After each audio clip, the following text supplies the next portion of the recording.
စာသင်ကျောင်းတွေကိုဘသူကဘာရည်ရွယ်ချက်နဲ့တီထောင်ခဲ့တာလဲ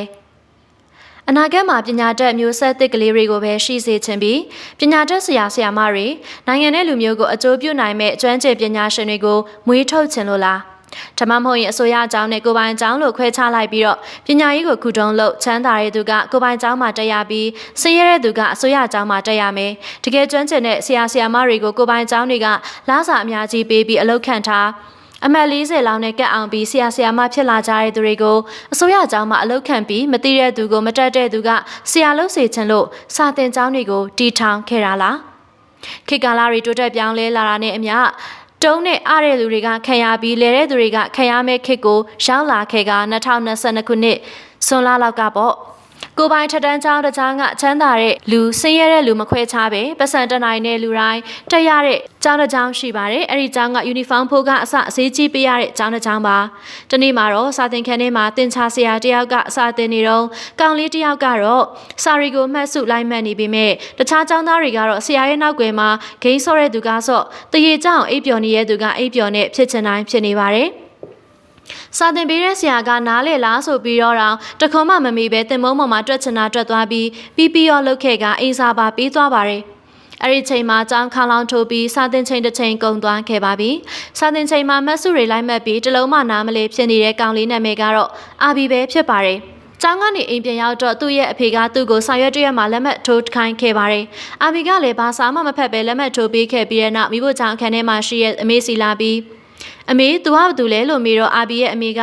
ါတို့ရဲ့ဗီဒီယိုဆိုင်ကိုရောင်းဖို့လုပ်နေတာလေလို့ပြောပြတယ်။အဲဒီနောက်အာဘီရဲ့အဖေကရောက်လာပြီးမင်းရထားတဲ့အမတ်နဲ့ဘယ်တော့မှအင်ဂျင်နီယာကျောင်းဝင်ခွင့်ရမှာမဟုတ်ဘူး။အဲဒီတော့မင်းရဲ့အမတ်ကိုဝယ်မရမယ်လေ။ငါတို့မှပတ်စံမှမရှိတာ။အဲဒီတော့တခုခုရောင်းရတော့မှာပေါ့လို့ပြောကထွက်သွားခဲ့ပါတယ်။အာဘီလည်းသူ့ရဲ့တငယ်ချင်းတယောက်နဲ့အတူဗီဒီယိုအခွေဆိုင်ကိုသွားပြီးတန်ရှင်းလို့တော့သူ့ဖိုးဖြစ်သူရဲ့ဗီဒီယိုအခွေဆိုင်မှာမဖွေမရဇလန်းခွေတွေတွေ့ခဲ့ပါတယ်ခေတ်ကာလတွေတိုးတက်လာခဲ့ပြီးတဲ့နောက်ဖုန်းတွေအသုံးများအင်တာနက်တွေအသုံးများလာတော့အခွေးဆိုတာမရှိတော့လောက်အောင်ကိုရှားပါနေတဲ့အတွက်ရှားပါညဉ့်ညမ်းခွေတွေကိုတွေ့တော့နောက်ထပ်မဖွေမရခွေတွေများထက်ရှိမလားဆိုပြီးရှာဖွေကြရင်းနဲ့တစ်တာတစ်လုံးကိုတွေ့သွားခဲ့ပါတယ်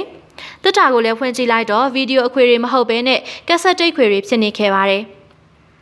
်အဲ့နောက်အာဘီနဲ့သူတငယ်ချင်းတွေကလည်းအိမ်ပြန်လာပြီးတော့ TV နဲ့ကက်ဆက်တိတ်ခွေကို join ပြီးကက်ဆက်ခွေထဲကမဖွေမရဇလန်းတွေမှတ်ပြီးကြည့်ကြတော့တင်ချာဆရာတယောက်ကစာရှင်းပြနေတဲ့ဗီဒီယိုဖြစ်နေခဲ့ပါတယ်။အဲ့ဒီတင်ချာဆရာစာရှင်းပြမှုကအာဘီလိုတင်ချာညက်နဲ့အကြောင်းသားကိုရောနားလည်သွားအနိုင်အောင်အထိစာရှင်းပြမှုအားကောင်းတာကြောင့်အာဘီနဲ့သူတငယ်ချင်းတယောက်လည်းဆရာစီသွားပြီးတော့တပည့်ခံချင်နေကြပါတယ်။တစ်တာထဲမှာတွေ့ရစာရွက်တရက်မှာအီယန်ကူမာမီလာ၄ရက်နေ့2000ခုနှစ်ချိုလာဗာရင်ဆိုတဲ့လိပ်စာကိုတွေ့သွားခဲ့တယ်။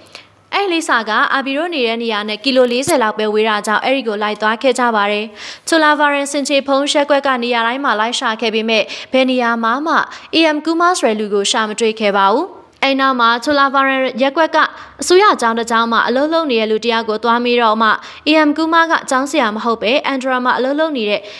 ကာတာပါခရိုင်အကောက်ခွန်ရရှိမှန်တည်သွားခဲ့ပါတယ်။အာဘီရိုတငယ်ချင်း3ယောက်လုံးကလည်းအကောက်ခွန်ရရှိအီယန်ကူမာရှိတဲ့အန်ဒရာကိုလိုက်သွားဖို့ဆုံးဖြတ်ခဲ့ပါတယ်။အီယန်ကူမာရဲ့ရုံခန်းထိပ်ကိုရောက်တော့အာဘီကဗီဒီယိုခေတ်ထဲမှာတွေ့ရဆရာနဲ့အပြင်မှာတွေ့တဲ့အီယန်ကူမာမတူတာကြောင့်လာရလန်းတိုင်းပြန်ဖို့လုပ်ပေမဲ့AM ကူမာကဒီနေရာကမင်းတို့ဝင်စနိုင်ဝင်ပြီးထွက်ချင်တိုင်းထွက်လို့ရတဲ့နေရာမဟုတ်ဘူးလေ။ဘာကိစ္စရှိလို့လဲလို့မေးပြီးတော့ထိုင်ခုံမှာထိုင်ခိုင်းလိုက်ပါတယ်။အာဘီရဲ့တငယ်ချင်းကလည်းအာမီကဗီဒီယိုခွေဆိုင်ပိုင်းရှင်ဘူပါတီရဲ့မြေဖြစ်ကြောင်းဗီဒီယိုခွေထဲမှာပါတဲ့ဆရာကိုတွေ့ကျင်လို့ AM ကူမာစီလာခဲ့ကြောင်းပြောပြလိုက်တယ်။ AM ကူမာကလည်းဗီဒီယိုထဲကဆရာကတခြားလူမဟုတ်ပဲသူ့ရဲ့ဆရာဘာလာဖြစ်ကြောင်းပြောပြလိုက်ပါတယ်။1990ခုနှစ်လောက်တုန်းကပေါ့ပုဂ္ဂလိကပိုင်းစီးပွားရေး policy ကြောင့်နိုင်ငံပိုင်ဝင်ငွေတိုးတက်လာခဲ့တဲ့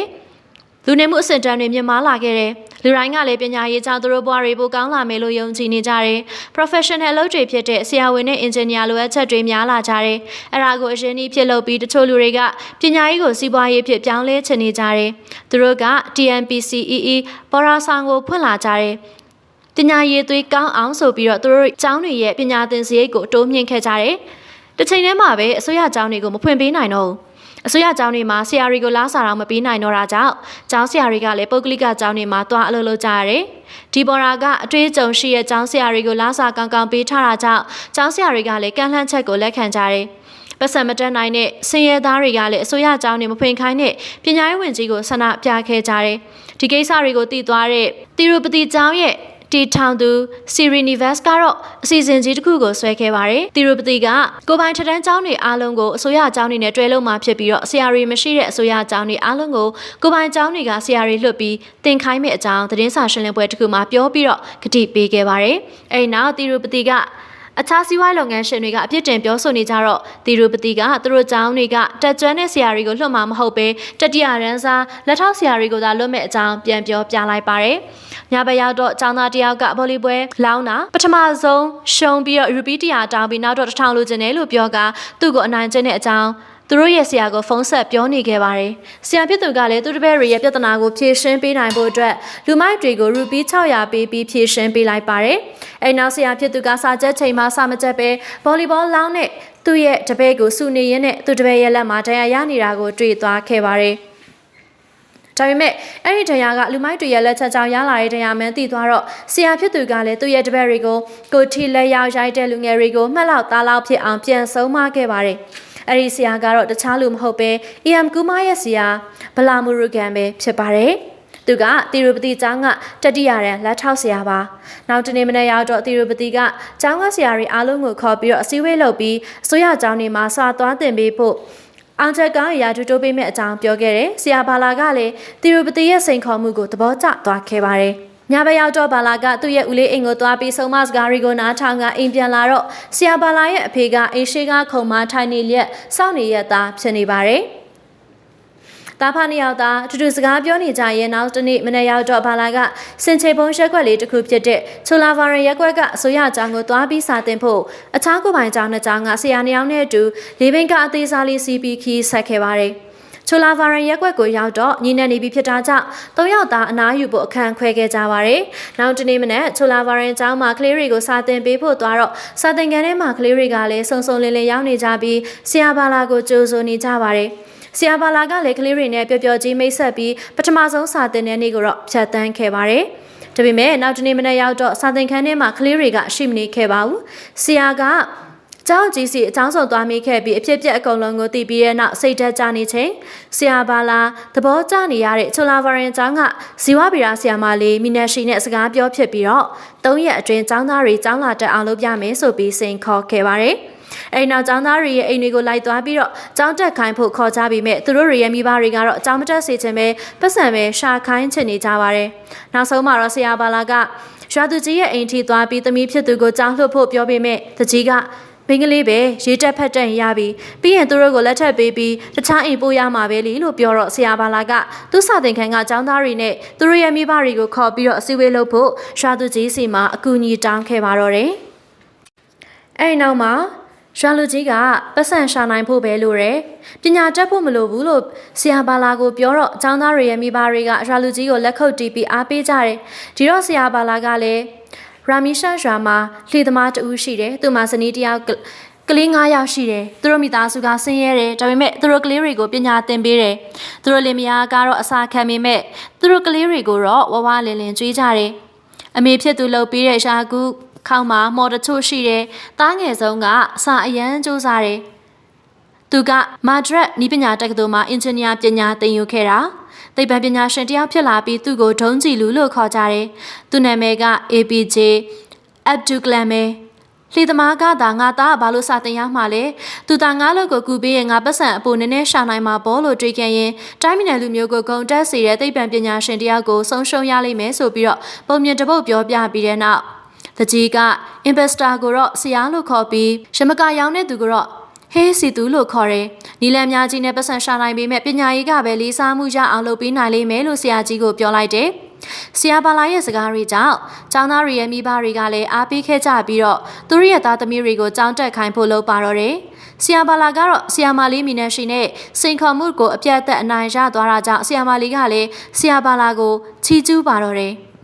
နောက်တနေ့မှာတော့ဆရာဘာလာကကျောင်းသားတွေလာမှကိုဂိတ်ဝါမှာစောင့်နေခဲ့ပြီးတကြီးသမီးကအစကျောင်းသားတွေအကုန်လုံးလဲကျောင်းလာတက်ကြပါတယ်။တနေ့မှာတော့ကျောင်းသားတွေအားလုံးကအိမ်စာတွေထက်ကြပြီး စာအုပ်တိုင်းမှာလည်းရေးတူနေတာကြောင့်ဆရာဘာလာလည်းဘသူရေးပေးတာလဲလို့မေးလိုက်တော့ချိုလာဗာရင်ကျောင်းမှာတက်ခဲ့ပူပြီးတော့စာမွေးဖြစ်ခါနီတပတ်အလိုမှာမိဘတွေဆုံးသွားတာကြောင့်မျောလင်းချက်မဲ့ကစိတ်ဒဏ်ရာရပြီးပတ်စံရရင်ပြီးရောဘာခခိုင်းအကုန်လုပ်တဲ့မူတူးဆိုတဲ့ကျောင်းသားဖြစ်နေပါတယ်။ဒါကြောင့်မဲဆရာဘာလာကသူနေတဲ့အိမ်ကိုခေါ်လာပြီးတနေ့ရူပီ30ပေးမယ်သူခိုင်းသမျှလုပ်ပေးလို့ပြောပြီးမူတူးကိုကျောင်းသားတွေအားလုံးနဲ့အတူစာသင်ခိုင်းခဲ့တယ်။တနေ့တော့ဆရာဘာလာရဲ့တငယ်ချင်းတယောက်ကငှက်ဖျားဖြစ်ပြီးနေရက်ကိုပြန်သွားခဲ့ပါတယ်။နောက်တယောက်ကလည်းငှက်ဖျားဖြစ်မှကြောက်ပြီးနေရက်ကိုပါပြန်သွားခဲ့တော့ဆရာဘာလာကလည်းတင်ချဘာသာအပြင်ယူပဗီဒာနဲ့ဓာရုဗီဒာဘာသာတွေကိုပါသင်ပေးဖို့ဆုံးဖြတ်ခဲ့ပါတယ်။ဒါကြောင့်ပဲအတန်းနှစ်တန်းခွဲမတင်မဲနဲ့ညှိထိုင်ခိုင်းပြီးသင်ဖို့လုပ်ပေမဲ့ကလေးတွေကမျိုးရိုးဆက်ခွဲချပြီးအတူတူမထိုင်ကြတာကြောင့်တချို့ကလေးတွေကိုအရင်အကြောင်းသင်ပြီးတချို့ကလေးတွေကိုအရှိန်အကြောင်းသင်ပေးလိုက်ကနောက်တနေ့မှစာမေးမယ်လို့ပြောလိုက်တယ်။ကလေးတွေကလည်းအချင်းချင်းစာမေးရင်းနဲ့မျိုးရိုးဆက်မခွဲပဲအတူတူထိုင်ကတရားကိုတရားစာတူတူရှင်းပြပြီးသင်မြတ်သွားခဲ့ကြပါတယ်။ဒီလိုနဲ့စာမွေးဖြစ်ပြီးရလဲထွက်လာတော့အောင်ပွဲခံနေကြချိန်တယောက်တော့သူကတော့ဒေါသထွက်ပြီးချိုလာဗာရင်ရက်ွက်ကိုရောက်လာခဲ့တယ်။သူကတော့တီရူပတိပါ။အဲဒီနောက်ဆရာဘာလာကိုတီရူပတိကသူ့ចောင်းကိုပြန်လာဖို့ပြောပြီးလာစာတိုးပေးမဲ့အကြောင်းပြောတော့ဆရာဘာလာကလက်မခံပဲသူ့ရဲ့ចောင်းသား45ယောက်ကိုပြည်နယ်ပထမဖြစ်အောင်လုပ်ပြပေးမယ်ဆိုပြီးတော့မှတီရူပတိကိုစိန်ခေါ်ခဲ့ပါတယ်။ကျောင်းနေပိတ်တဲ့ချိန်ရောက်တော့ပညာရေးဝန်ကြီးကလည်းပညာရေးစနစ်တွေပြောင်းတစ်ထက်ပြောင်းလာပြီးတော့ကိုပိုင်ကျောင်းတွေကိုဦးစားပေးလာတော့ဆရာဘာလာလည်းစိတ်ပြတ်သွားခဲ့ရပါတယ်။ညဘက်ရောက်တော့ဆရာဘာလာကမူတူးကိုလိုက်ရှာတော့တရေရောင်းတဲ့ဆိုင်မှာရမကာတွေတောင်းနေခဲ့ပါတယ်။ဆရာဘာလာကမူတူးကိုပြန်ခေါ်လာပြီးစာမွေးဖြစ်ခွင့်လက်မှတ်ပြီးတော့မူတူးက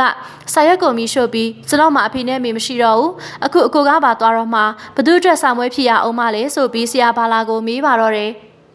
အဲဒီနောက်မှာဆရာဘာလာလည်းစိတ်ပြက်လက်ပြက်နဲ့သူမိဘတွေရှိရဲ့နေအိမ်ကိုပြန်သွားခဲ့ပြီးအာပစ်ကားတွေနားထောင်ခဲ့ပါတယ်။ဒီနေ့တော့ကျောင်းသားတွေအများကြီးဖြတ်သွားဖြတ်လာလုပ်နေတာကိုတွေ့တဲ့ရာသူကြီးကဗီရနာကိုလမ်းခေါ်ပြီးတော့လွယ်ရီတလုံးနဲ့ဘယ်သွားမလို့လဲလို့မေးလိုက်တော့ဗီရနာက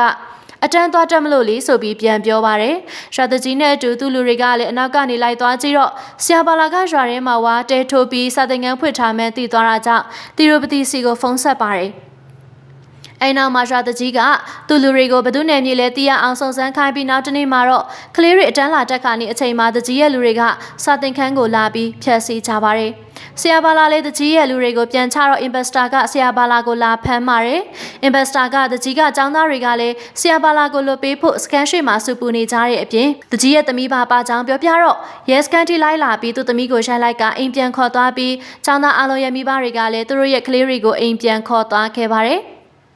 တစ်ဖက်မှာတော့တီရိုပတိကဆရာဘာလာကိုရွာရဲကနေနှင်ထုတ်ဖို့ရာသူကြီးကိုပြောနေခဲ့တယ်။ဆရာဘာလာကလည်းထောင်ထဲမှာအယိုးကျအရေးခန်းအောင်ရိုက်ခံရပြီးပြန်လာတော့ရွာရဲကလူတွေကတရားမှစကားမပြောကြတော့ဘဲရွာကနေနှင်ထုတ်လိုက်ကြပါပြီ။ဆရာဘာလာကအဝတ်တထည်ကိုတခုနဲ့သူ့ရဲ့ဘာသာရေးစာအုပ်တွေကိုကိုင်းပြီးတဲပြင်းပူမှာလမ်းလျှောက်ကရွာရဲကနေထွက်သွားနေတာကိုမူတူးကမြင်တော့ရွာရဲ့ရေတုံကန်ကနေရေရီစီးအောင်လုပ်ပြီးဆရာဘာလာကိုလမ်းလျှောက်ရအဆင်ပြေအောင်လုပ်ပေးနေတော့ရွာသူကြီးရဲ့လူတွေကမူတူးကိုဖမ်းထားတော့မူတူးကဆရာကိုကျေးဇူးကမ်းတဲ့သူတွေအိမ်ထဲမှာတက်တောင့်တက်တာနေကြတာလားဆိုပြီးအတန်ကြဲကြဲနဲ့အော်ပြောတော့ဖနက်ချုပ်သမားလေးဗီရနာကဆရာဘာလာကိုဖနက်စီခိုင်းလိုက်ပြီးတကြီးရဲ့သမီးရောအကုန်လုံးစုပြီးဆရာဘာလာကိုလိုက်ပို့ခဲ့ပါတယ်ဆရာဘာလာကသူမိဘတွေရှိရဲ့အိမ်ကိုပြန်ရောက်တော့အာရင်ပြက်လက်ပြီးလမ်းမတင်လဲကျသွားခဲ့ပါတယ်အဲ့နောက်ဆရာဘာလာကနောက်လို့တွေရှောက်ခဲ့ပေမဲ့ဘယ်ကမှအလုံးမခံခဲ့ပါဘူ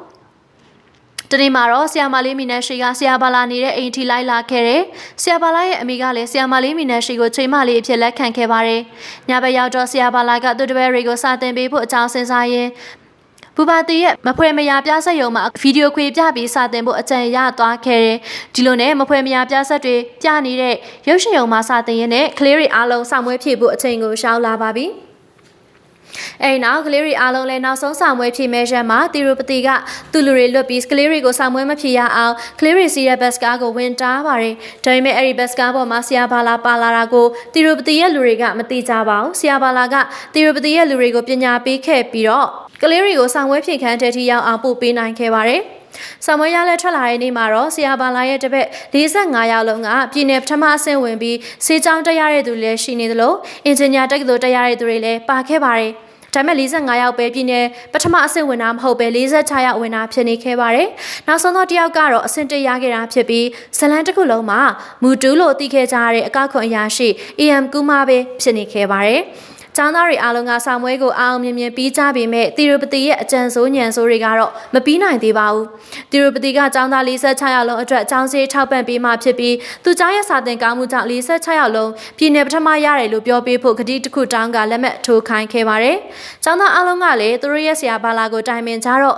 ဆရာဘာလာကတီရူပတီရဲ့အတကိုသူတို့ရဲ့ဘွားတက်လန်အတွက်ခွန်အားဖြင့်အသုံးချပြီးကန့်လန့်ချက်ကိုလက်ခံဖို့ပြောလိုက်ပါတယ်။ EM ကူမနဲ့အတူကျောင်းသား45ယောက်ကစာသင်ကျောင်းတစ်ခုဖွင့်ထားပြီးတစ်နှစ်ကိုအလဲကျနွမ်းပါတဲ့ကလေးတွေကိုစာသင်ပြကြပါတယ်။ဆရာဘာလာကတော့လမ်းဘေးမှာအမိုက်ကောက်နေတဲ့ကလေးကိုသူဖွင့်ထားတဲ့ကျောင်းမှာတက်ခွင့်ပေးလိုက်ပြီးတော့ဇလန်းလေးလည်းအဆုံးသတ်သွားခဲ့ပြီးပဲဖြစ်ပါတယ်။